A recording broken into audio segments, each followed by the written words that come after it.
আমাদের প্রিয় নেত্রী, বাংলাদেশের সবচেয়ে জনপ্রিয় নেত্রী, তিনবার প্রধানমন্ত্রী,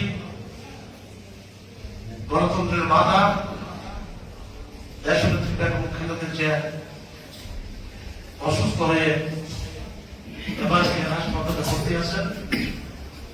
ওনার জন্য আপনাদের কাছে দোয়া চাই, আল্লাহ যেন আমাকে দ্রুত সুস্থ করে আমাদের মাঝে ফিরিয়ে দেয়। আল্লাহ আমাদের বাংলাদেশের টিম মানে আল্লাহ সাবেক প্রধানমন্ত্রী দেশ নেত্রী বেগম খালেদা জিয়া আল্লাহ খুবই অসুস্থ, ঢাকা এবার কেয়ার হাসপাতালে ভর্তি আছে। আল্লাহ তুমি তাকে পরিপূর্ণ সুস্থতার নিয়ামত দাও। আল্লাহ তুমি তাকে শেফা দান করো, পরিপূর্ণ সুস্থ করে আপন করে তুমি পৌঁছায়া দাও। আয় আল্লাহ, বাংলাদেশের কোটি কোটি মানুষ ওনার জন্য চোখের পানি ছেড়ে ছেড়ে কাঁদছে। ওনার জন্য প্রত্যেকটা মসজিদ মাদ্রাসায় দোয়া হচ্ছে। আমরা সকলে আজকেও দোয়া করি, আল্লাহ সুস্থ করে ঘরে পৌঁছায় দাও।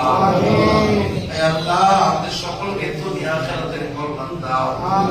আল্লাহ এর বুকের ডেমে মান্নান করে আল্লাহ আমাদের মসজিদে এসেছে, সকলের কাছে দোয়া চেয়েছে। আমরা সকলে দোয়া করি, আল্লাহ ওনাকে দানের শীষে জয়যুক্ত করে নবীনগরের মানুষের পাশে দাঁড়াবার তৌফিক দাও। আল্লাহ নবীনগর মানুষকে সেবা দেওয়ার তৌফিক দাও।